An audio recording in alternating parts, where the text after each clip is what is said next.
Hey everyone, Fresh here. In this video, I'm going to be breaking down running Stonevault in Mythic Plus. I'll be going over my talents as well as a route. Granted, there's not a lot of flexibility with the routing in Stonevault, but there's some choices you can make. And then I'll go ahead and break down the run itself. Let's go ahead and go over talents real quick. I'm not going to go into too many details. I am a little bit more detailed in my Necrotic Wake video. So if you want to check that out, I do go over kind of a little bit more specifics about the talent choices I made. The two I want to talk about here, just for this specific run, is running Rumbling Earth. I do think in Stonevault there's a lot of large groups where having Shockwave up more often has some value, and you don't really need any of the other talents. You don't need Improved Heroic Leap. You don't need Intervene or anything like that. You could take Intervene again for like the magic thing, but I actually just like having the Shockwave available more often, so I run Rumbling Earth here. And then I've started dropping Piercing Challenge for an extra 5% stamina. I don't think that's necessary. You could still just run Piercing Challenge for more damage, but I'm just opting for a little bit more survivability, so just kind of a flex choice there. Rest of it, pretty standard build. So let's go ahead and hop into the route. All right, here is the route for Stonevault. Stonevault is one of the more linear dungeons, but there are a couple choices you can make throughout the dungeon with how you decide to route it. First thing you'll do, obviously, is most groups you're going to want to just do this whole hallway pretty much, pull those all together into one pull. It's definitely a big pull for sure, so you want to make sure you're treating it as such, using your defensives early on to make sure you're smoothing the pull out and everything. And a lot of groups, especially on 10s and higher, will use Bloodlust on this pull. After you do this pull, you'll come into here into Edna's room. You can do this pull either together or separate. I think in this run I do these separately, but you can combine these as well. One important thing is you want to make sure you don't get these golems, these two golems comboed with these two groups, because then you'll have 4 golems total, and that's going to generally just be way too much damage. So you want to make sure you avoid those as much as you can. And then after you kill Edna, the real question, I think, for most groups is whether you're going to go down the hall towards Skarmorak or you go down the hall towards the the double boss Speaker Brokk and Speaker Dorlita. Um, I've been opting to go this way. The reasoning is basically you use Bloodlust on this big hallway pole, you kill Edna, you come down here, and then when you clear these and get this versatility buff, then when you come to Skarmorak's room, you should have Bloodlust back up again for Skarmorak, who's definitely a boss that you get a lot of value out of Bloodlust, because if you can skip one of his fortified shell phases, it's definitely a lot better to do that if you can. So um, the other question is whether you decide to clear for the imbued iron energy for the ingot that gives you 10% versatility for 10 minutes. I definitely think this is well worth it if you can. You do have to have a warrior, a dwarf, or a blacksmith in your group, which shouldn't be too difficult, but like I've done some runs on my druid where we don't have anybody that can do the ingot, and if that's the case, then you'd rather just clear the mine cart to save a little bit of time when you come from the speakers and go back to the main area with the minecart. But if you do, I would recommend clearing to the ingot if you have the ability to, pop it with the with one of the classes or races or profession that's in there. So, anyways, yeah. So this is the route. Like I said, pretty straightforward. But I'll go ahead and break down the run here so that way you guys can see it in action. All right, here is the run for Stonevault. This is actually a +10 that we timed yesterday. Overall, fairly smooth run. Like I said, this beginning pull, this is going to be, you're pretty much pulling everything here. I actually made a mistake. This was, I think, an early pull in the night. I definitely should have just used shield wall right off the bat. 100% don't do what I did. I went in without using any defensives. Go in, use shield wall or last stand or something.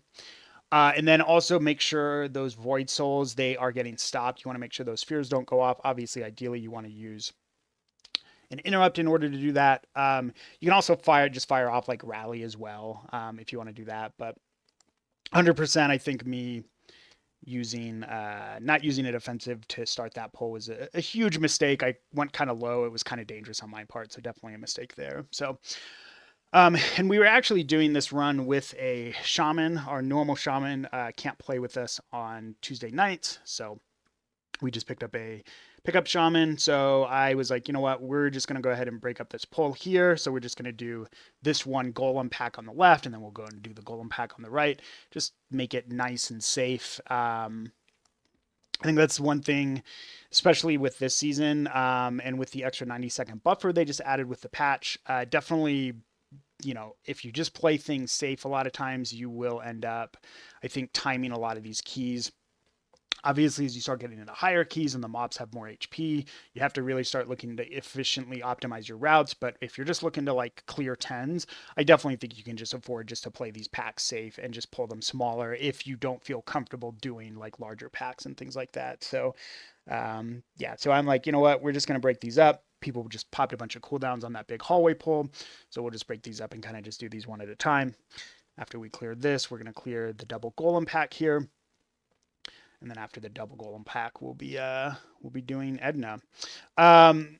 Little things in this pack, make sure these golems are kind of like pointed away from the front of the room, like where you come out of that hallway. Specifically, if you have ranged, usually ranged will just walk into a room and they'll just kind of stand wherever they walk into. So you can make things a little bit easier by making sure these golems are pointed away from that entrance area. That way you're not like having people get hit by that frontal, especially if they've got the slow on them and they're not able to get out in time. So that's like a little thing you can do to make things a little bit easier for people, is just, like I said, making sure that frontal is pointed away. It's not necessary to do it. People should not be getting hit by cones and things like that, but with the slow and things like that, it'll make it a little bit easier. So then we hop into Edna here. Edna's pretty straightforward as a tank. The little things you can do if you have melee, any sort of melee DPS in your group, anytime the spikes come up behind the boss, you can scoot the boss back a little bit. This lets your melee stay on the boss, and then they can shoot the lasers into the spikes behind them, so they don't have to actually move behind the spikes. They can just stay where they're at. As long as their laser is going on the spikes, it will clear them. So kind of as you can see here, our melees just shift and they adjust, make sure their lines are going on the spikes, they clear the spikes. And then I try to always have a defensive up for the seismic, the tank buster attack that he does, even if your healer is clearing it with clearing that magic debuff to give you that 6-second 50% damage reduction. I still like to try to just use a defensive on it, just smooth out the damage as much as you can. And especially if you have a healer that's not doing the dispel correctly, making sure you have a defensive so you actually live through it is pretty important. And that shouldn't be too difficult as a warrior between your low shield wall cooldown as well as like your low demoralizing shout cooldown. And then you can also use last stand to fill in the gaps. I also do use Spell Reflect as well because you get targeted with the laser. So using Spell Reflect will reduce a little bit of damage from the laser, and you don't need to use it on anything else in here. So you might as well just press it for like the free small amount of damage reduction that you get. So yeah, as you can kind of see here, I know I've got demo up for that seismic. So we're sitting just totally fine and pretty here. And again, like every time those spikes come up, we just scoot the boss back a couple yards. Don't have to go crazy or anything like that. Basically, just give your melee enough room where they can adjust behind the boss as they need to clear those spikes. One other thing, if you're pulling them off to the sides here, kind of be aware that like the south end of the room, the ads from the hallways will pop out. As you can see, those dwarves popped out and the Skarmorak popped out of the other area. So you want to make sure you're not standing right next to that unless you're ready to go into that pull. Sometimes I'm just like, you know what, we're healers got tons of mana. We're looking good. Let's just boom, go into the next pull. So sometimes I'll even pull the boss over there. And then when he dies, you're immediately doing that pull.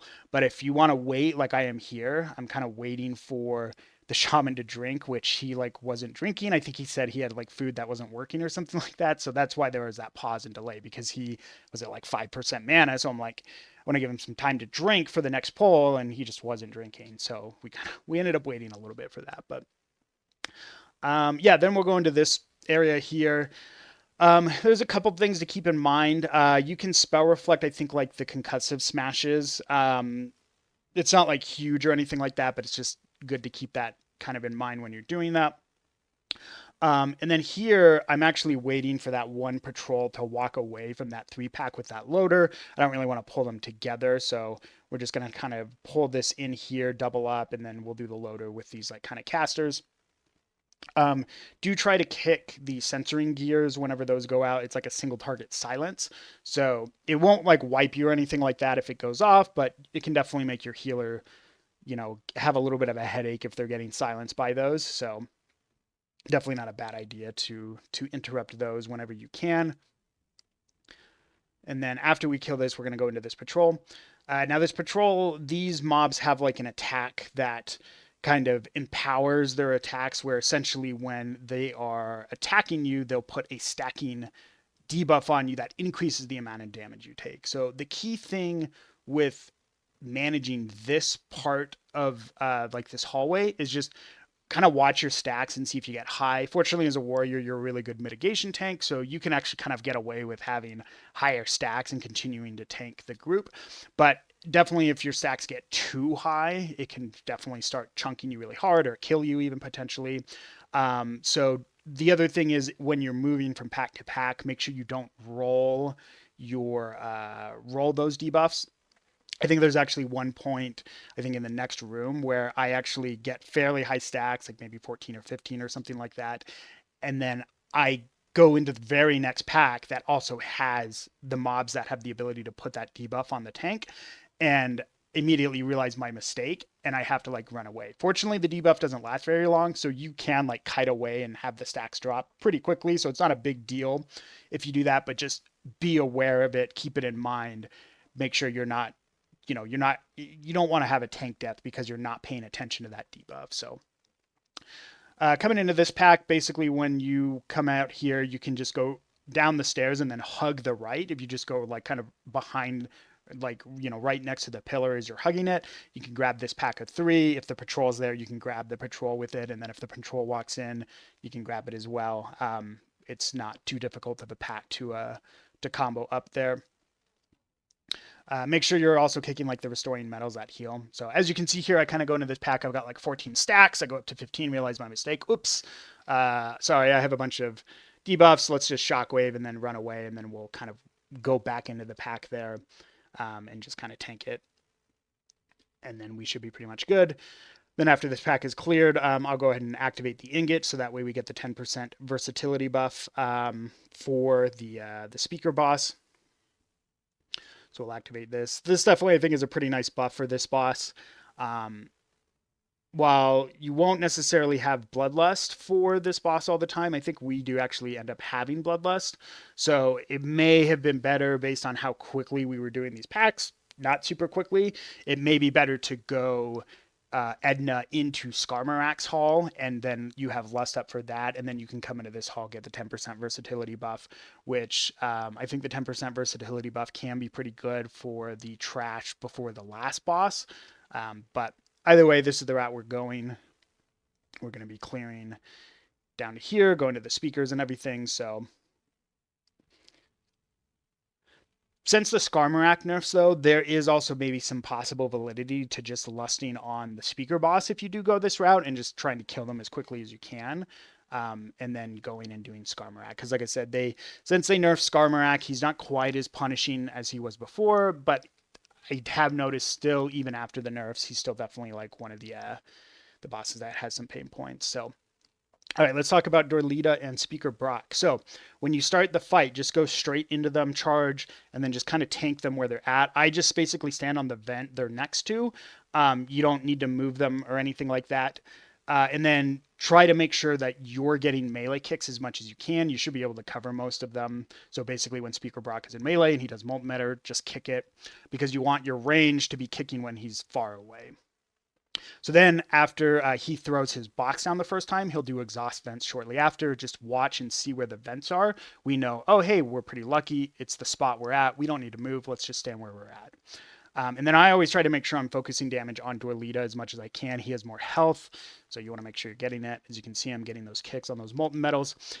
Again, we get exhaust vents here. Just watch where it's at. I notice, hey, it's over there. Boom. We're going to leap there. We're going to reposition the mobs, and we're going to be fighting them again.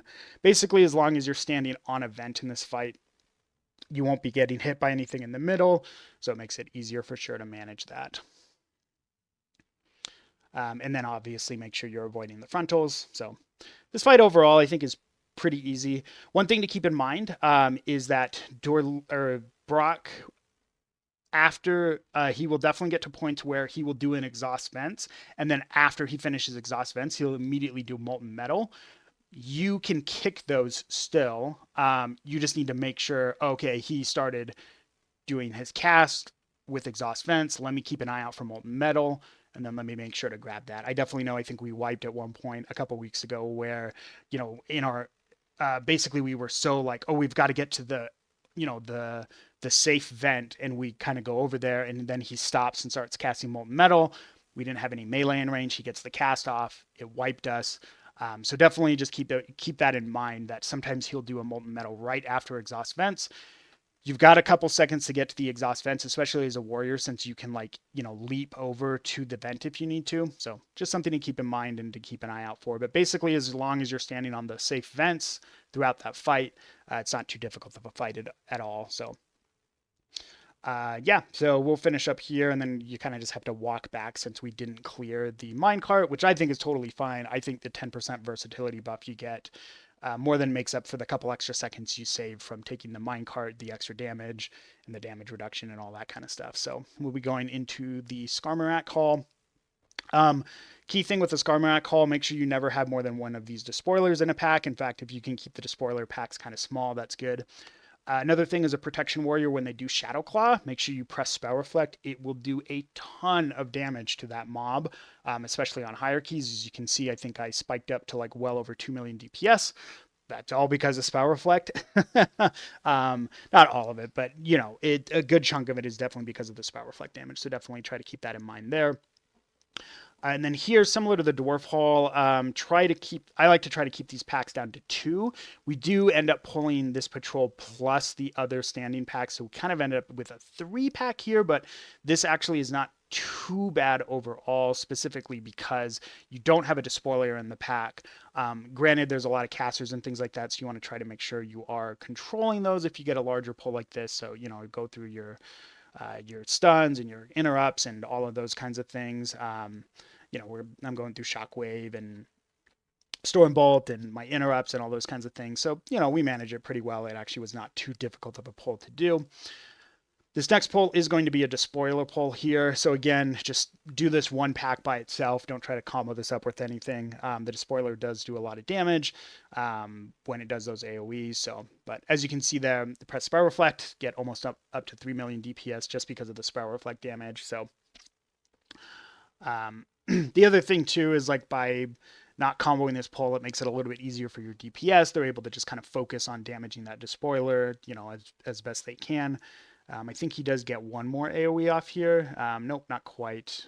He does do a Shadow Claw though, so we do Spell Reflect that. Going into this, I'm going to pull this despoiler with this pack. You got to do this at some point anyways and double these up, so might as well just kind of do it off the bat. Don't have Spell Reflect up for that first Shadow Claw, but I think I did have Demo Shot rolling, but this one I do definitely have it, so get a nice little chunk of extra damage onto the despoiler. And again, he only ends up with one burst that's kind of going on, so not a ton of group damage there. And then we'll go into this next pack, and then after this pack, we'll be going into Skarmorak. Like I said, the nerfs to Skarmorak have made this fight quite a bit easier. Before, when you would do this fight, you would literally die if you ever killed 3 of the shards one right after the other because of the stacking damage buff that they would put on the party.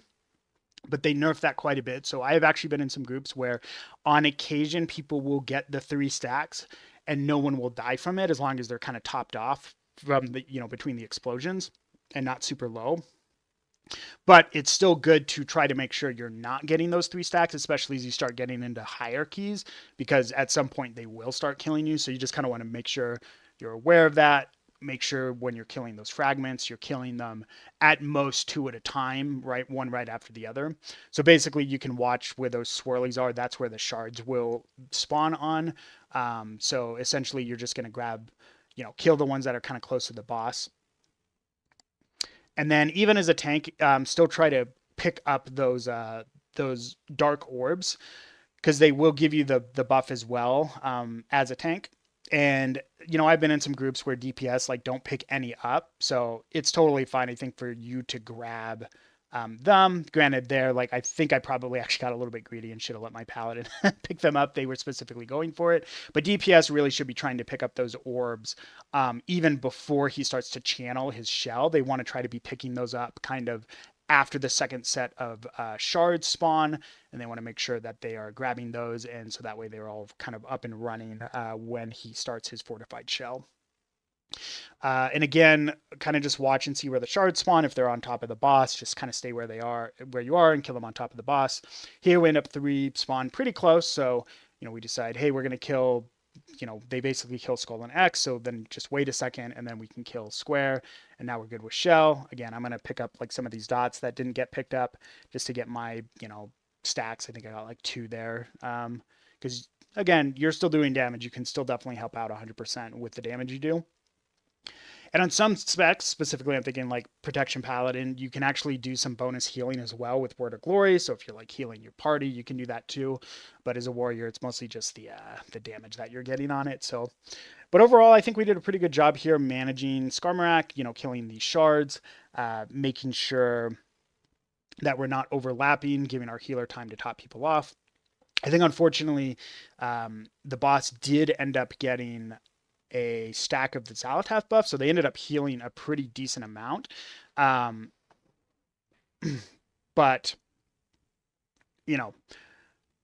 granted, it's a little bit annoying because probably could have gone through this a little bit faster. And then when the boss is low enough, I would say when he's probably at about 20 to 30% health, and you've just finished a fortified shell phase, you can actually make the call and just basically kill the boss here. Like, I'm actually in voice with all the DPS, so I say, what, just focus the boss. We've got plenty of time. We can definitely just burn the boss down before he does his next fortified shell. He's definitely low enough. He's just barely spawned his second set of shards, so he's definitely just going to die there. So overall, pretty good, I think, Skarmorak kill. Other than that, one Zalatath buff going off, so he healed a little bit. But managing those shards, making sure you're not overlapping or anything like that. And we've got 11 minutes left, and this is actually going to be the first time Stonevault we have for a lot of people in this group. So I actually kind of make the call. I'm like, you know what? We're just going to slow play this trash. This upcoming trash can definitely be pretty dangerous for groups, especially depending on how you combo them up. So I was like, you know what? We're going to take it slow. We're going to kind of just manage these packs basically kind of one at a time as they come. Yeah, it's not efficient. There's definitely ways you can combo these packs up. But my goal is basically at this point just to time the key. I'm not worried about being super efficient or anything like that. So like here, I'm just going to pull this Rock Smasher completely by itself. This makes this a lot easier. Granted, obviously, you can do the Rock Smasher with the other 2 mobs, the 2 casters and the 2 guards, but that can definitely be frustrating when you're getting knocked around and you have to dodge these swirlies. And then there's also the charges coming, that are aiming at other people in your party. So kind of doing the Rock Smasher by itself. You can pull this separately, as you saw I did, as the Rock Smasher is walking back and forth. When it's at the edge of its patrol, you can just grab it with a ranged ability like Taunt or Heroic Throw, and then you can do this pack kind of by itself. So, but a lot of times you'll end up just kind of comboing that up. It's just a little bit better on damage, but there's a lot of things to dodge, right? Like your DPS will have to dodge those frontals. They also need to make sure they're not pointing those honor guards towards the caster group up on top of the stairs, because that will pull those, and that can definitely end up with a lot of, cause a lot of issues for sure. So, but yeah, these casters are pretty much the same as like the casters in the other hall. Make sure those restored metals are not going off. And then yeah, just make sure your DPS want to make sure they're not aiming those guards at the group there. So then we'll go into this caster group. I just kind of pop spell block kind of right off the bat. They do like a lot of casts on the tank, so spell block will definitely help here, kind of smoothing out that damage, but still use CC, use stuns and use interrupts and things like that, just to make it a little bit easier. And then the earth burst totems, you definitely want to make sure you're swapping to those and single target killing those. Fortunately, warriors are okay at killing the totems because of shield slam. Some specs kind of suck at it, like Druid specifically kind of sucks at it because you can't thrash the totems. Like, they don't take thrash damage even if you're targeting it, which is dumb, which then makes Mangle do like crap damage. So the only thing that really does okay damage is Moonfire, and it's not like that's like super good burst damage. With Warrior, at least you get to Shield Slam, and Shield Slam definitely does like pretty good single target damage. So um, here, since we have a DK, I'm kind of trying to flex the DK and being like, you know what, grip that far guy, and that way you can use those grips to reposition those mobs. You can use ranged interrupts as well. The interrupts will stop the cast, and then they should hopefully walk towards you when you're pulling like this rock guy into the corner. But yeah, you can separate these. In fact, most groups you should definitely just separate these rock pulls. DKs definitely help because you get to grip. But yeah, just flex whatever you've got, ranged interrupts, things like that, to reposition the mobs. So. And here what I'm doing is I'm actually waiting for a couple more seconds to tick off of that rock debuff that the rock monster puts on people. I think the timing, and I actually think I messed it up here. I think if you go into the poll with like, I want to say it's like 12 or 13 seconds left on the debuff, you won't roll the debuff, but we actually end up rolling it here. As you can see, we get up to 3 stacks. So I would say probably the safest is waiting till there's about 10 seconds left on your stacks, and then you should be able to go into it. And you shouldn't roll the debuff here. You see we're going to get 4 stacks, and it's a decent amount of damage. So I think if we had gotten a 5th set of stacks, then it probably maybe would have started getting really dangerous. And then yeah, we're on to Void Speaker Eirich. There's not really too much to this boss. The only thing I would say as a tank is when you get the Void Corruption dot, make sure you're generally the last person to clear that. Let your DPS and your healer clear those, pretty much immediately. As you can see, the shaman kind of cleared that right away. Our DK and our rogue and our paladin also cleared it right away. And then I just wait once they're all clear for an available portal, and then I just clear it there. Another thing I'll do sometimes is when you get Entropic Reckoning is I will use Spell Reflect and go just for the damage mitigation, and I will go and stand sometimes on top of an existing puddle. It won't kill you, or it shouldn't kill you, definitely not on a 10. And then that way you can drop puddles on top of existing puddles, and that will help continue to save space throughout the fight. That's a little thing that I like to do to just make the fight a little bit easier for people. And then also, as you can see here, again, I'm waiting for people to clear their void corruptions. And then when they've cleared theirs, then I'll go to a portal after everyone else is cleared, one that's just open and available. With you just kind of spamming ignore pain and everything like that, you stop a lot of damage from the dot anyways, plus your like defensive stance with the extra, damage mitigation and everything. So yeah, no reason for you to be greedy and clearing that dot. Let the rest of your group clear that as quickly as they can, so that way they just kind of stop the damage that's going on. But yeah, overall, this fight I think is pretty easy to do. It's definitely one of the easier boss fights in here. The DPS in my group complain about this fight all the time though, because it it is not super melee friendly, because you constantly are having to move out. You got void corruption, you got to run to a portal and clear it. When you get entropic reckoning, you have to run out and clear it, and drop it away from the center and things like that. So it is definitely a very annoying fight for melee, but it is what it is. Fortunately, there's not too much group damage really going on, so it's not like too hard of a fight or anything like that. As long as people are managing and clearing their dots. As you can see there, the Death Knight was a little bit slow in clearing the dot. That ended up killing them, but we still had 3 minutes left. So, but yeah, that is Stonevault. Thank you again, everyone, for watching. Go ahead and like and subscribe if you do want to see more content like this. I think I've got one dungeon left that I haven't done any, talked about or done a video on, and that is City of Threads. So hopefully later this week we'll have a City of Threads kind of guide video up for people to watch. So, but yeah, again, like I said, if you do like this kind of content, please subscribe, please like. It definitely will help contribute with having me put up more videos like this. So thanks again, everyone, for watching, and have a good one.